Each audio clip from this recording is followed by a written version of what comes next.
પંચમહાલમાં આજથી ટેકાના ભાવે ખરીદી શરૂ થશે। ડાંગર, બાજરી અને મકાઈની ખરીદી થશે।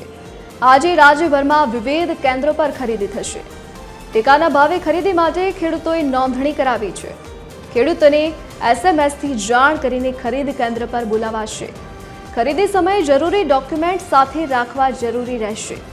સરકારે 2025-26ની સિઝન માટે ટેકાના ભાવ જાહેર કર્યા છે।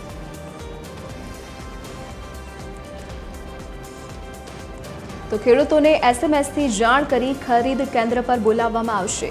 આ સાથે જ ખેડૂતોએ પોતાના જરૂરી ડોક્યુમેન્ટ પણ પોતાના સાથે રાખવા જરૂરી રહેશે।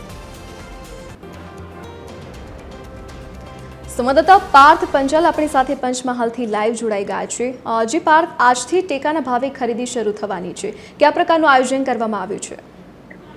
એ ધરતી ખેડૂતો દ્વારા જેની કાગદોડે રાહ જોવાઈ રહી હતી, એટલે કહી શકાય કે કમોસમી વરસાદ બાદ ખેડૂતો દ્વારા જે કાગદોડે રાહ જોઈ રહ્યા હતા કે સરકાર દ્વારા ટેકાના ભાવે જે પોતાના પાક છે તેની ખરીદી કરવામાં આવે।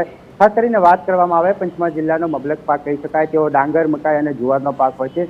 જ્યારે આ ડાંગર, મકાઈ અને જુવારના પાકની ટેકાના ભાવની ખરીદીની ગઈકાલના રોજ સરકાર દ્વારા જાહેરાત કરવામાં આવતા આજ રોજ માર્કેટિંગ યાર્ડ ખાતે જે છે તે દ્રશ્યો આપણે બતાવવાનો પ્રયત્ન કરીશું કે ટેકાના ભાવે અનાજની ખરીદી માટે ખેડૂતો દ્વારા પોતાનો અનાજ છે તે યાર્ડ ખાતે લઈ આવવામાં આવ્યો છે। ખાસ કરીને ધરતી વાત કરવામાં આવે કે જે ખેડૂતોએ ઈ સમૃદ્ધિ અથવા ઈ ગ્રામ પોર્ટલ પર ઓનલાઈન નોંધણી કરાવી હશે તેઓને ગઈકાલના રોજ એસએમએસ દ્વારા જાણ કરવામાં આવી છે અને જે ખરીદ કેન્દ્રો છે ત્યાં બોલાવવામાં આવ્યા છે। અંદાજિત રોજે રોજ ખેડૂતોને જે એસએમએસ દ્વારા જે જાણ કરવામાં આવતી હોય છે અને માર્કેટિંગ યાર્ડ ખાતે તેઓને બોલાવી સરકાર દ્વારા નક્કી કરવામાં આવેલા ટેકાના ભાવે પોતાના અનાજની ખરીદી કરવામાં આવતી હોય છે। ત્યારે ખેડૂતોમાં હાલ ખુશીની લાગણી જોવા મળી છે। અંદાજે 10 વાગ્યાના અરસામાં ખેડૂતોના અનાજની ખરીદી અહીંયા માર્કેટિંગ યાર્ડ ખાતેથી કરવામાં આવશે।